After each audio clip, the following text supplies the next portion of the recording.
신명기 3장 오늘은 12절부터 보겠습니다. 12절부터 22절까지 우리 오늘 본문 말씀으로 함께 보시겠습니다. 그때에 우리가 이 땅을 얻음에 아르논 골짜기 곁에 아로엘에서부터 길르앗 산지 절반과 그 성읍들을 내가 르벤 자손과 갓 자손에게 주었고, 길르앗의 남은 땅과 옥의 나라이었던 아르곱 온 지방 곧 온 바산으로는 내가 므낫세 반지파에게 주었노라. 바산을 옛적에는 르바임의 땅이라 칭하더니 므낫세의 아들 야일이 구슬 족속과 마아가 족속의 경계까지의 아르곱 온 지방을 취하고 자기의 이름으로 이 바산을 하봇 야일이라 칭하여 오늘까지 이르느니라. 내가 마길에게 길앗을 주었고 르벤 자손과 갓 자손에게는 길앗에서부터 아르논 골짜기까지 주었으되 그 골짜기의 중앙으로 지경을 정하였으니 곧 암몬 자손의 지경 야복강까지며 또는 아라바와 요단과 그 가요긴 네렛에서 아라바 바다 곧 여메와 비스가 살록에 이르기까지의 동편 지경이니라. 그때에 내가 이 땅을 받는 너희에게 명하여 이르기를 너희의 하나님 여호와께서 이 땅을 너희에게 주어 기업이 되게 하셨은즉 너희 군인들은 무장하고 너희의 형제 이스라엘 자손의 선봉이 되어 건너가되 너희에게 육축이 많은 줄 내가 아노니 너희의 처자와 육축은 내가 너희에게 준 성읍에 머무르라. 여호와께서 너희에게 주신 것 같이 너희 형제에게도 안식을 주시리니 그들도 요단 저편에서 너희 하나님 여호와의 주시는 땅을 얻어 기업을 삼기에 이르거든 너희는 각기 내가 준 기업으로 돌아갈 것이니라 하고, 그때에 내가 여호수아에게 명하여 이르기를 너희 하나님 여호와께서 이 두 왕에게 행하신 모든 일을 내가 목도하였거니와 내가 가는 모든 나라에서도 여호와께서 이와 같이 행하시리니 너희는 그들을 두려워하지 말라. 너희 하나님 여호와 그가 너희를 위하여 싸우시리라 하였노라. 여기 우리가 읽은 본문에는 이스라엘이 그 점령한 땅, 그 땅이 어디죠? 지금 어디하고 싸워서 이겼죠? 헤스본 왕 시혼하고 바산 왕 옥을 치고 그들의 그 땅을 이제 점령을 했죠. 그 땅을 점령한 땅을 이제 르벤 지파와 또 갓 지파 그리고 므낫셋 반 지파에게 그 점령한 그 땅을 이제 분배해 준 그 사실을 여기 오늘 읽은 본문에 기록하고 있습니다. 그러니까 요 부분은 이제 요단강 동편의 땅인데 요 땅을 먼저 이제 점령을 해서 이렇게 두 지파와 므낫세 반 지파에게 먼저 이 땅을 이제 분배를 해 준 겁니다.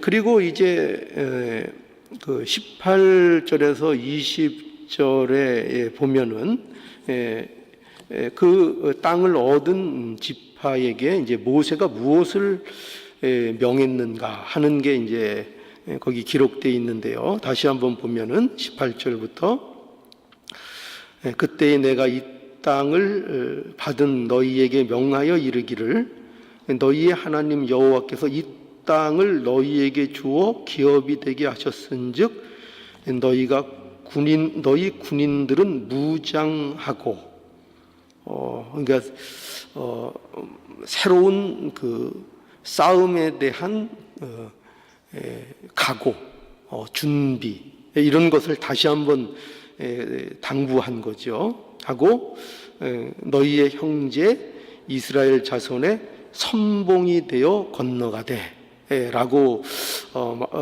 명하고 있고, 또 19절에 너희에게 육축이 많은 줄 내가 아노니 너희의 처자와 육축은 내가 너희에게 준 성읍에 머무르라.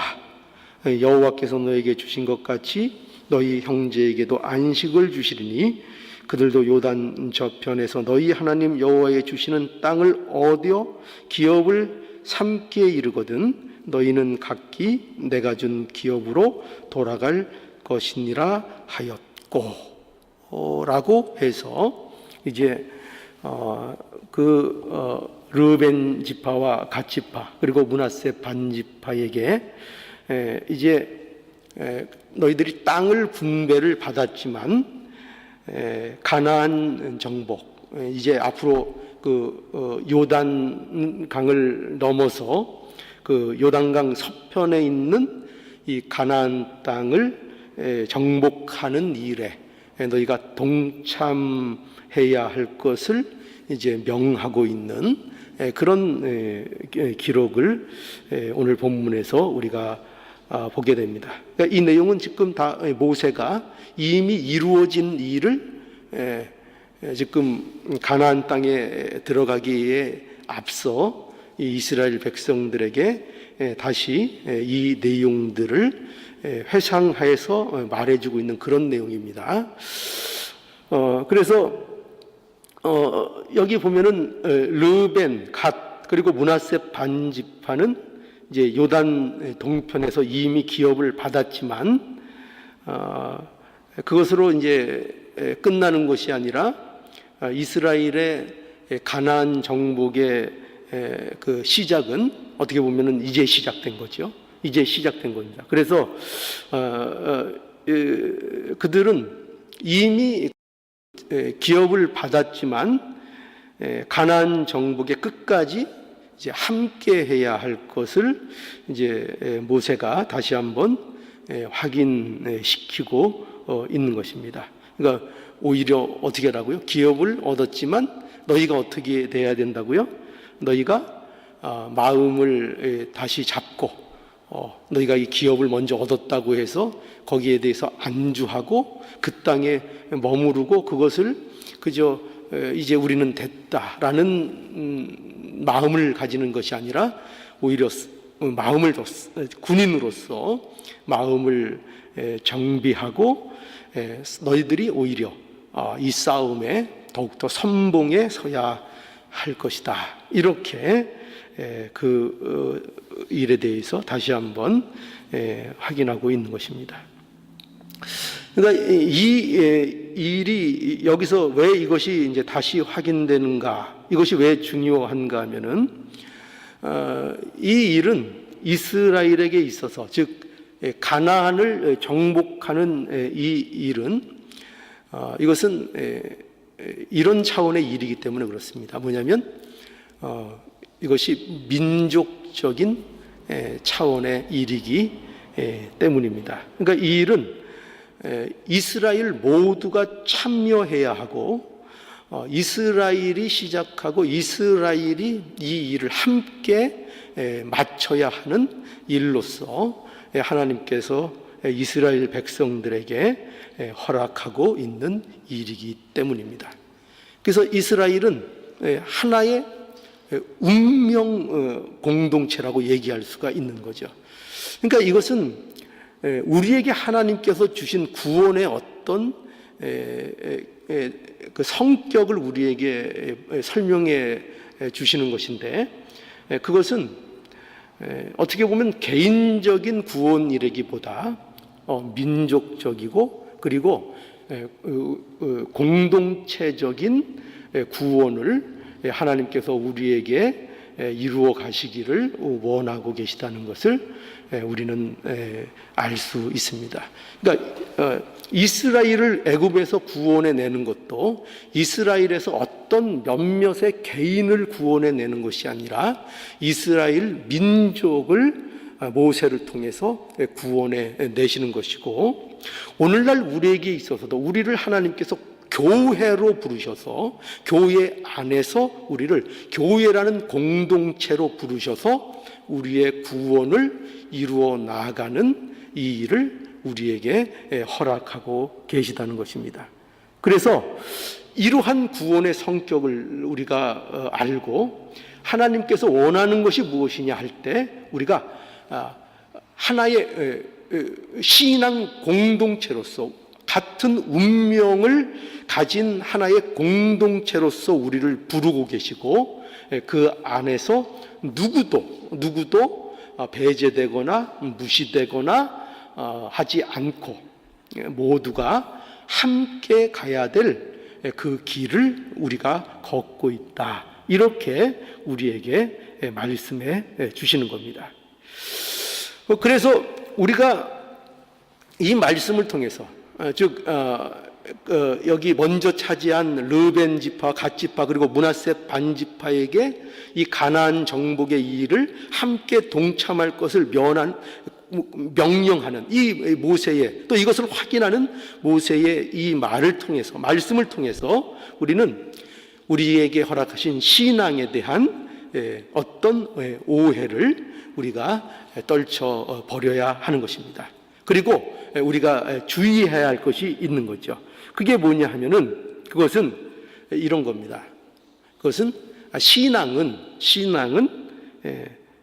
생활이라는 것은 결코 혼자 하는 것이 아니라는 것을 우리는 명심해야 할 것입니다.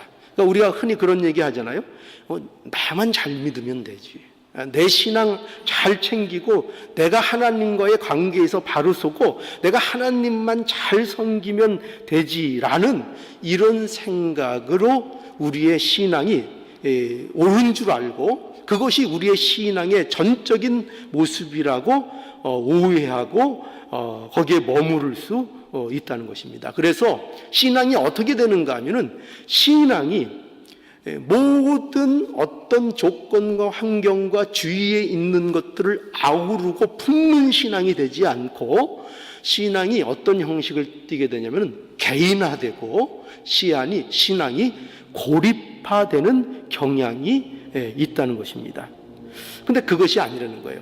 하나님이 원하시는 신앙은 어떤 것인가 하면은 함께 이루어가는 것이라고 말씀하고 있는 겁니다. 그래서 우리가 그리스도인으로서 살아가는 길에 있어서 항상 염두해야 되는 것이 뭐냐면은 바로 이겁니다. 말씀드린 대로 신앙은 뭐라고요? 혼자 가는 길이 아니고 어떻게 하는 것이다? 함께 가는 것이다. 언제나 이거를 놓치지 말라는 거예요.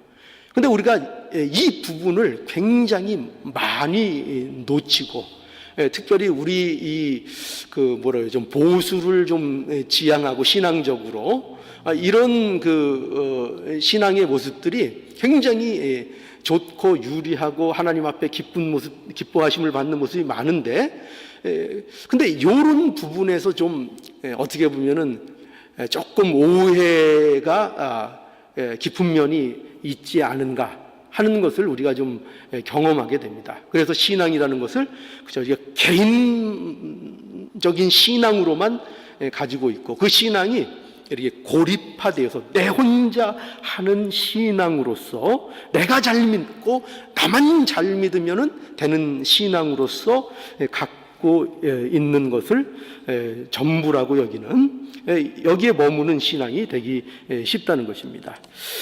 자, 우리 한번 에베소서 2장에 한번 가볼까요? 에베소서 2장 19절부터 22절을 우리 함께 보죠. 19절입니다. 그러므로 이제부터 너희가 외인도 아니요 선도 아니요 오직 성도들과 동일한 시민이요 하나님의 권속이라. 너희는 사도들과 선지자들의 터 위에 세우심을 입은 자라.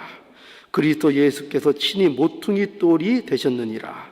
그의 안에서 건물마다 서로 연결하여 주 안에서 성전이 되어가고 너희도 성령 안에서 하나님의 거하실 처소가 되기 위하여 예수 안에서 함께 지어져 가느니라. 하나님께서 우리를 오늘날 교회로 우리를 이제 부르셨습니다. 교회로 부르셨습니다. 그러니까 이 교회는 뭐냐면은, 교회는 곧 영적 이스라엘이 이스라엘이 보여주고자 했던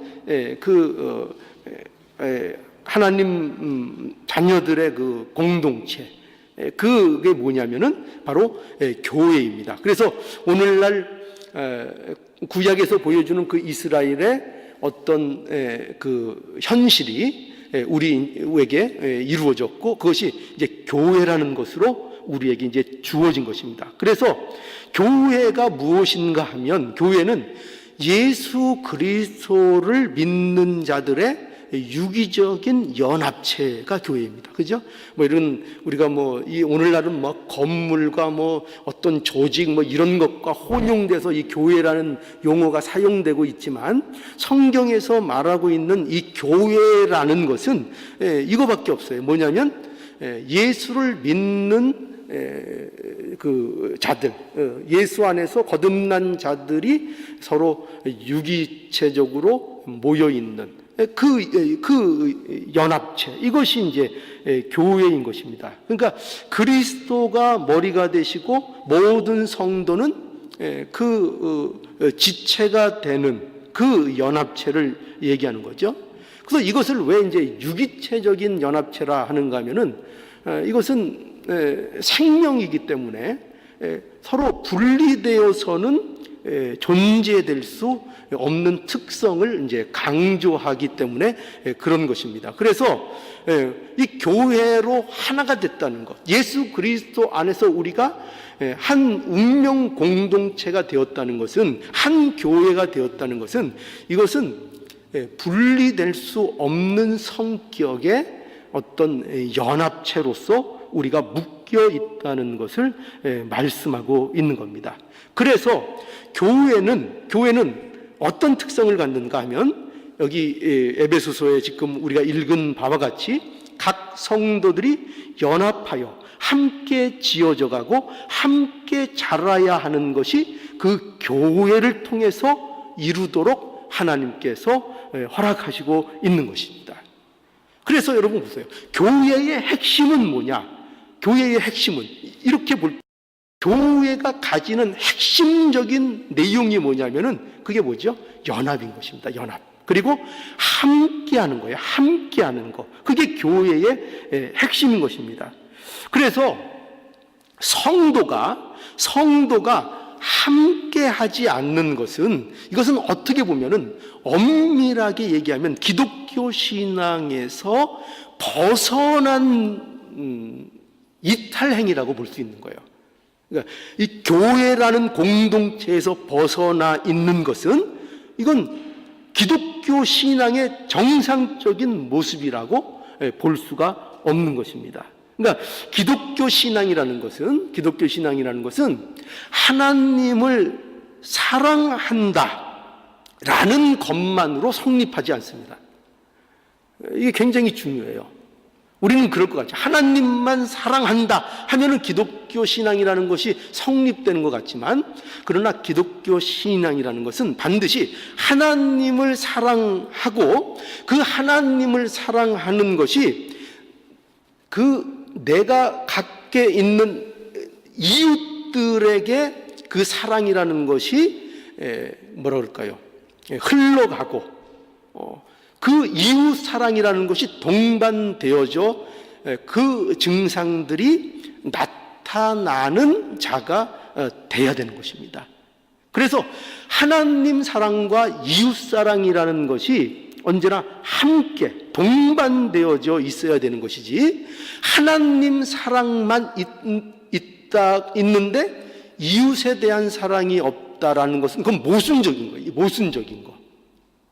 근데 우리가 세상적인 그냥 이웃사랑, 타인을 사랑한다, 그것만은 있을 수 있어요. 왜냐하면 세상에서도 이웃사랑이라는 게 세상적인 개념으로는 존재하니까요. 그런데 이건 안 되는 거예요. 하나님을 사랑하는데 이웃은 사랑하지 않는다, 이 개념은 없어요.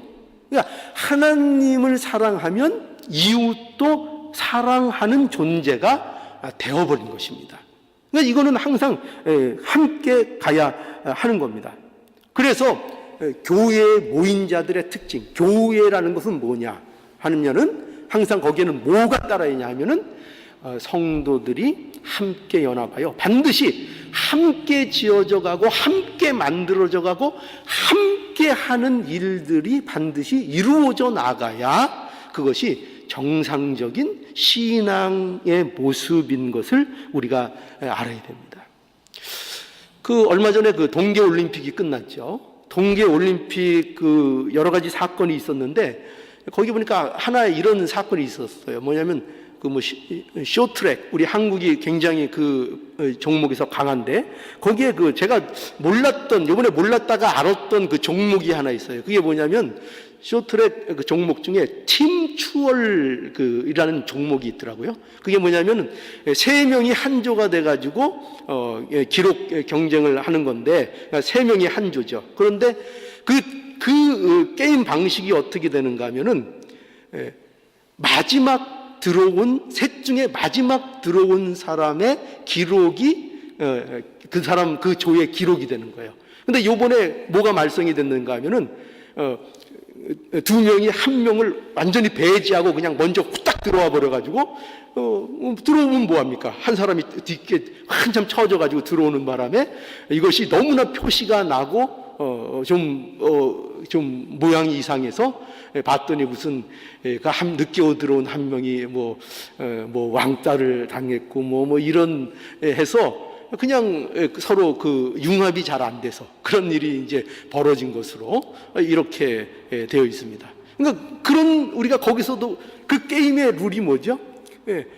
자기 2명이 아무리 잘하고 속도를 내고 기록이 좋아도 둘만 들어가서는 거기에선 승리할 수 없다는 것입니다. 그래서 자기들이 조금 느려도 한 사람, 나머지 한 사람을 끝까지 응원하면서 같이 힘을 합쳐서 응원하여 같이 끝까지 들어가야, 그래서 좋은 성적을 내게 해야 그 성적이 인정이 되어서 좋은 성적을 얻게 되는 그런 이제 게임 룰입니다.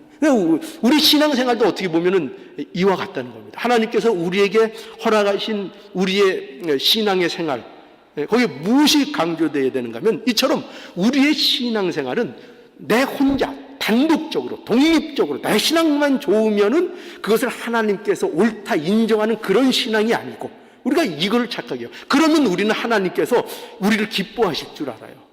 그저 내 신앙 챙기고 내가 기도 많이 하고 내가 열심히 하고 내가 신앙 잘 지키고 나만 독약청청 그냥 푸르게 살면 그러면은 그 신앙을 하나님이 기뻐하실 거라고 그렇게 생각한다는 거예요. 근데 그렇지가 않다는 거예요. 우리에게 있어서 구원을 이루어나가고 하는 이 모든 일은요, 하나님께서 함께 이루라고, 함께 연합하여 함께 지어져 가라고 우리 모두를 허락해 주시고 우리를 교회로 부르셨다는 거예요. 그래서 우리가 얼마나 이 신앙 공동체 안에서 내가 아닌 다른 타인에 대하여, 이웃에 대하여, 연약한 자들에 대하여 함께 보조를 마치고 그들을 인도하고 그들과 함께 자라나는 그 일을 이루었는가. 하나님은 그걸 보신다니까요. 그게 구원을 이루어 나가는 일이에요. 그죠? 나 하나 구원 이루어 나가는, 나 도적청청 이루어 나가는 이거를 얘기하는 것이 아니고, 그래야 참된 구원을 우리의 신앙 속에 이루어져 나가게 우리가 할 수 있다는 것입니다. 그래서 혼자 고립된 삶을 사는 것은 이거는 신앙적인 게 아니에요. 신앙적인 것이 아닙니다. 신앙은 나만 잘 믿는 것으로 성립이 된다 안 된다? 성립이 안 된다니까요. 나만 잘 믿는 거로는 신앙이 성립이 안 돼요. 반드시 바른 신앙은 관계성을 띄어야 돼요. 관계성. 바른 신앙은. 그러니 이웃과의 관계, 또 함께하는 자들과의 관계성이 없이 내가 신앙생활을 잘한다? 이런 신앙은 성립이 안 된다는 거예요. 하나님을 내가 사랑하는데 이웃은 사랑하지 않는다? 그럼 그 신앙은, 그 하나님 사랑은, 그거는 온전한 제대로 된 하나님 사랑의 신앙이 아니라는 거예요. 성립이 될 수가 없다는 거예요. 그러니 여러분, 혼자 고립된 신앙, 이것을 우리가 경계해야 됩니다. 이거를 우리가 주의해야 됩니다. 우리는 반드시 바른 신앙은 관계성을 갖는다는 것, 이것을 우리가 명심해야 할 거예요. 자, 우리 그래서 여기 또 한번 4장, 에베소서 4장 1절에서 3절 한번 볼까요? 여기 보면 또 잘 이런 면이 나타나 있어요. 이 에베소에 이런 면이 많이 나옵니다. 왜냐하면 이 에베소 교회에 이제 교회에 대한 그 교훈들이 많이 있기 때문에. 에베소 4장 1절 보면은 우리 한번 또 보죠. 에베소서 4장 1절로 3절. 그러므로 주 안에서 갇힌 내가 너희를 권하노니 너희가 부르심을 입은 부름에 합당하게 행하여 모든 겸손과 온유로 하고 오래 참음으로 사랑 가운데서 서로 용납하고 평안에 매는 줄로 성령의 하나 되게 하신 것을 힘써 지키라. 예. 자, 여기 보시면은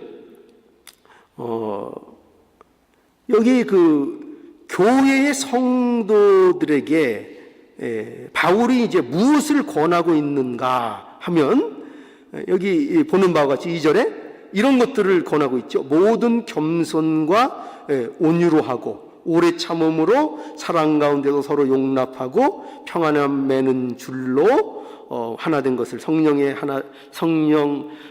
하나 되게 하신 것을 힘써 지키라. 뭐 이렇게 지금 권하고 있죠.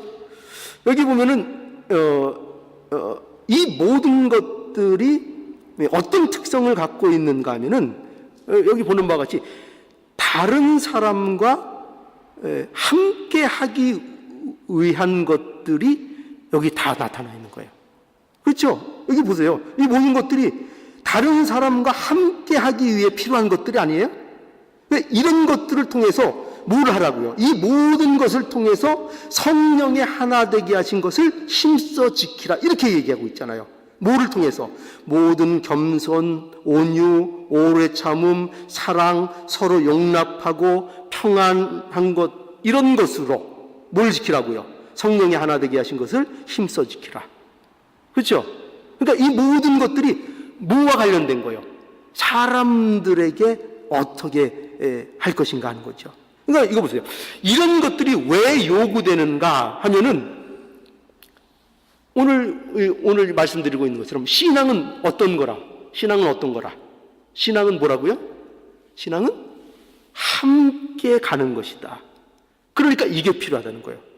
여러분 보세요. 혼자 하는 거면, 신앙생활을 혼자 하는 거면, 그러면 이 모든 요구가 필요합니까? 필요하지 않습니까? 어렵습니까? 이게 필요 없잖아요. 아니, 혼자 하는데 그냥 혼자 고립돼서 내 신앙만 챙기면 되고 내 혼자 기도하고 내가 성경 읽고 혼자 신앙생활하면 돼. 이런 게 왜 필요해요? 이런 요구가. 겸손하고 온유하고 오래 참고 인내하고 또 우리가 다른 데 보면 용서하고 또 사랑하고 이런 것들을 요구하잖아요. 관용하고 이런 것들이 다 왜 필요하죠? 왜 필요한 거예요? 사람을 대해야 되니까. 그러니까 사람과 함께 해야 하는 신앙생활이니까 이런 것들이 요구되고 있는 거예요. 이런 것들이 요구되고 있는 겁니다. 혼자 가는 거면 이런 것들을 할 필요가 없어요. 이런 것들이 요구되질 않죠. 여러분, 그러니까 이런 일들은 언제부터 생기는 거예요? 이런 일들이 필요한 거는 언제부터 생기는 거죠? 예, 함께하는 순간부터 하나 되기 위해서 서로가 모여서 하나 되게 하신 것을 힘써 지키려고 노력하는 그 순간부터 필요한 것들이 뭐예요? 이거잖아요. 온유하고 겸손하고 서로 용납하고 참는 거, 오래 참는 거, 인내하는 거. 그렇죠? 이런 것이 비로소 함께 하기 때문에 이런 것들이 필요해지는 거예요. 그러니까 분명해지죠. 신앙생활은 뭐다? 이거 뭐 교회 갔더니 그 보기 싫은 일도 많고 왜 이렇게 마음에 안 드는 사람도 많고, 그죠? 그런 것들을 교회에서 많이들 불평을 하잖아요. 그런데 그런 것 때문에 교회를 가는 거예요. 그거 보려고. 그래서 그 사람들 만나서 그 공동체를 통해서 뭐 하려고요? 온유하고 겸손하고 오래 참고 사랑하고 용서하고 그거 하려고. 여러분, 그런 사람이 없으면 그게 필요가 있어요, 없어요? 그러니까 그런 거 할 게 없는 교회가 좋은 교회가 아닌 거예요. 그런 교회는 또 없어요. 다 교회는 이게 필요한 거예요. 이런 것들이 요구되는 것이 교회라는 것을 우리가 알아야 됩니다. 그래서 여러분, 이와 관련해서 우리가 좀 알아야 될 것은, 그러면은 누가 이런 일을 많이 해야 될까요? 누가 이렇게 오래 참는 거, 사랑하는 거, 용서하는 거, 이거 누가 먼저 해야 되고 누가 많이 해야 되겠죠? 누가 해야 되겠습니까? 먼저 믿은 사람, 그렇죠? 그리고 먼저 이 신앙이 뭔지를 아는 사람, 그죠? 그 방법밖에 없어요. 모르는 사람 보고 그렇게 하라 그럴 수는 없어요. 그러니까 아는 사람, 먼저 믿은 사람, 먼저 아는 사람, 하나님의 은혜를 더 경험한 사람, 하나님의 용서를 더 경험한 사람, 그 사람이 온유하고 겸손하고 참고 용서하고 그 일을 더 많이 해야 되는 거예요. 아니, 그 사람이 먼저 그걸 할 수밖에 없어요. 그걸 할 수 없는 사람에게 요구하면 어떡할 거예요? 그죠? 그러니까 할 수 있는 사람들이 해야 하는 것입니다. 제가 이게 부모가 돼가지고 아이들을 많이 이렇게 좀 키우고 보니까 아이들이 커 나감에 따라 제가 이제 배우는 것들이 있더라고요. 예전엔 몰랐는데 배우게 되는 것들이 있더라고요. 그건 뭐냐면은 부모 역할은 할 수 있는 대로 자녀를 사랑해 주는 거더라고요. 할 수만 있으면, 기회 있으면, 얼마 시간이 허락되지 않았죠. 이제 크면 출가해야 되고, 또 이제 못 만날 날이 언제일지 몰라요. 언제 또 세상 떠날지도 모르고. 그래서 부모의 역할은 자녀에게 제가 볼 때는 지적하고 가르치고 그런 면 우리 중요해요. 그런데 가장 근본적으로 중요한 건 뭐냐면은 저도 그걸 잘 몰랐어요. 저도 굉장히 엄한 아빠고 또 애들 지적하는 게 먼저였던 그런 게 굉장히 빠른 사람이었는데, 아는 게 많으니까요. 이 아는 게 많으면 항상 지적이 많아져요. 아는 게 많으니까. 근데 가면 갈수록 뭐냐면, 또 제 집사람한테 배우는 게 뭐냐면, 자녀한테는 그저 조건 없는 사랑을 주는 것이다. 그저 참아주고 용서해주고 그냥 끝까지 인내해 주는 것이다. 그게 저는 배우는 것 같아요. 그리고 그것이 정답인 것 같습니다. 그 자녀가 좀 철이 안 들는 것 같아도 끝까지 사랑해 줘야 돼요. 속상해도 끝까지 사랑해 줘서, 그래서 언제 그 사랑받은 내가 베푼 사랑으로 결과가 나타나느냐 하면은 이것만 보면 돼요. 뭐냐면 그 아이가 결혼해서 자기 자식 낳으면 자기가 한 것 같이 똑같이 대하는 그 모습을 할 수 있도록만 해주면 돼요. 그래서 아이를 키우면서 저는 왜 이렇게 속색이지? 그럴 때 엄마 아빠가 나를 어떻게 그때 사랑해 줬는가, 그거 떠올리면서 나도 그렇지만 끝까지 내 본분을 다하리라, 내 이 자녀를 끝까지 내가 사랑으로 지키고 보호해 주리라 해서 그 자녀를 끝까지 사랑으로 보듬어주는 그 안식처의 역할, 그 부모의 역할, 이거 끝까지 잘해주면 그러면 하나님께서 기뻐하실 것 같아요. 그래서 그 사랑으로 자녀에게 대하는, 그래서 그 사랑이 가득한 그 가정이 계속 이어져 나가도록 그것을 해주는 것, 물론 그거 그리스도 안에서, 신앙 안에서죠. 그렇게 자라나도록 하게 하는 것, 이것이 중요한 일인 것 같습니다. 그래서 우리는 이런 것, 이런 사랑, 온유, 이런 것들, 제가 이거 왜 말씀드린다고요? 자녀 사랑하는 거, 자녀들은 끝까지 철없어요. 제가 볼 때는 그들이 철이 들기를 기다리는 거는, 이거는 불가능한 일이에요. 철은 안 들어요. 끝까지 안 들어요. 끝까지 안 들어요. 부모가 살아있는 부모 앞에서는 끝까지 철 안 들어요. 철 안 들어요. 그러나 그들이 자녀들에게 이제 어떻게 할 것인가 하는 것이 이제 아마 드러나게 될 것입니다. 그러니 우리가 부모로서 그렇게 자녀를 사랑하듯이 신앙 안에서도 우리가 먼저 된 자로, 하나님의 은혜를 아는 자로 우리가 다른 사람들을 대하고 항상 내가 가진 신앙을 통해서 남들을 이끌고 보조를 마치고 항상 함께 끌어가는 그런 우리의 신앙의 모습이 되어야 한다는 것입니다. 그리고 또 하나, 이 점도 하나 기억할 필요가 있는 것 같아요. 교회 생활에서 뭐냐면, 왜 나만 참아야 되냐? 또 이런 얘기가 나올 수 있어요. 그죠? 왜 나만 참아야 되냐? 근데 그건 착각인 줄 아시면 됩니다. 착각인 줄 아시면 되고, 내가 참아주는 만큼, 내가 어떤 사람을 참아주는 만큼 또 어떤 사람은 나를 참아주고 있다는 것을 잊지 말아야 돼요. 언제나 내 자신은 내가 참는 것만 생각하죠. 내가 이것도 저 사람 참고, 저 사람에 대해서 이것도 참고, 그래, 내가 뭐 신앙이 오래됐으니까 내가 참아야지, 내가 지고 가야지, 이렇게 하면서 마치 나만 모든 것을 참고 인내하고 그것이 내만 겪는 일이라고 생각하지만 사실은 그런 나를 누군가가 뒤에서 참고 있다는 걸 알아야 돼요. 누군가는 또 참고 있는 겁니다. 그러니 누군가는 또 나를 참아주고 나를 사랑해주고 나를 끝없이 용서해주는 그 누군가가 반드시 있어요. 반드시 있어요. 그러니까 그것을 명심하셔서 이거 잊지 말고 우리가 할 수 있는 대로 능력되는 대로 하나님 내게 은혜 주신 대로 서로 참아주고 서로 사랑하고 서로 복종하고 그 그리스도인의 길을 걸어가야 하는 것입니다. 마지막으로 이거 하나 확인하고 이제 마치죠. 빌립보서 1장에 한번 가볼까요?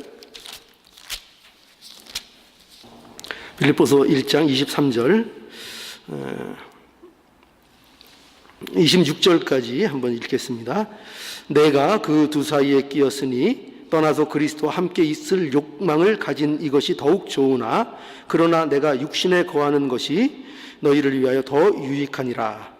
내가 살 것과 너희 믿음의 진보와 기쁨을 위하여 너희 무리와 함께 거할 이것을 확실히 아노니 내가 다시 너희와 같이 있으므로 그리스도 예수 안에서 너희 자랑이 나를 인하여 풍성하게 하려 함이라.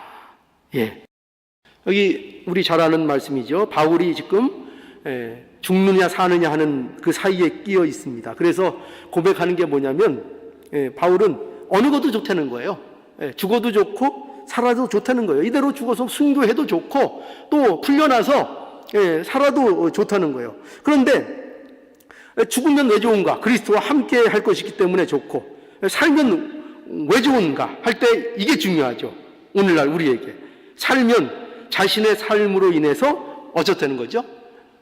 다른 데 목적이 있는 거 아니에요. 다른 게 있는 게 아니라 다른 사람에게 유익이 되기 때문에 다른 사람에게 유익이 되기 때문에 자기가 사는 것이 좋다고 말씀하고 있는 거죠. 그러니까 바로 이겁니다. 내가 사는 것으로 인하여 죽는 것도 좋지만 사는 것으로 인하여 다른 지체들이 유익을 얻는 것입니다. 이게 그리스도인들이 사는 방식이에요. 그죠? 그래서 우리는 내가 사는 것으로 인하여 뭐가 목적이라고요? 내가 살아가지고 그 남은 날을 내가 부귀영화를 누리겠다는 게 아니에요. 그게 아니라 내가 살아서 그게 좋은 게 뭐냐면 그 사는 것으로 인하여 뭐가 이루어진다는 거예요. 함께 하는 거. 그게 내게 이루어지기 때문에. 그렇죠? 내가 살아나가지고 어디 으쓱한데 혼자 들어가서 여생을 내가 이렇게 안락하게 살겠다. 그런 거 아니에요. 그게 아니라 내가 사는 것으로 인하여, 나로 인하여, 나와 이제 내가 살아서 생기는 삶의 현실이 뭐예요? 사람들과 만나는 거죠. 사람들과 함께 하는 거죠. 함께 걸어가는 그 일들이 또 내게 남아있게 되는 거죠. 이것으로 인하여 바울이 기뻐하고 있는 것입니다. 여러분, 하나님께서 예수 그리스도 안에서 우리를 묶어 놓으셨습니다. 그래서요, 우리는 함께 가야 하는 존재가 된 것입니다. 인정하시죠? 함께 가야 합니다. 그래서 못나도 함께 가야 되고 잘나도 함께 가야 됩니다. 그렇죠? 가족의 특징이 뭐죠? 우리가 가족이라는 그 공동체의 특징이 뭐죠? 부족해도 못나도 심지어 사고를 쳐도 어떻게 해야 된다고요? 함께 가는 겁니다. 함께 하는 거야. 넌 못났으니까 넌 안 돼. 넌 부족하니까 안 돼. 넌 이런 사고 쳤으니까 안 돼. 이게 아니라 사고 쳤으니까 같이 하고, 부족하니까 같이 하고, 못났으니까 같이 하고 해서 어떻게 한다고요? 그래서 끝까지 함께 가는 것, 이게 하나님께서 우리에게 허락해 주신 우리의 자리인 것입니다. 그래서 이 함께 가는 길에 여러분 인내하시고 용서하시고 사랑하시고 그렇게 하면서 자라나는 귀한 역사가 있기를 바랍니다. 이것이 저와 여러분들에게 허락하신 하나님이 주신 복이라는 것을 여러분들이 분명히 아셔서 함께 지어져 나가는 이 일에 풍성한 저와 여러분들의 복된 삶이 되기를 간절히 바랍니다.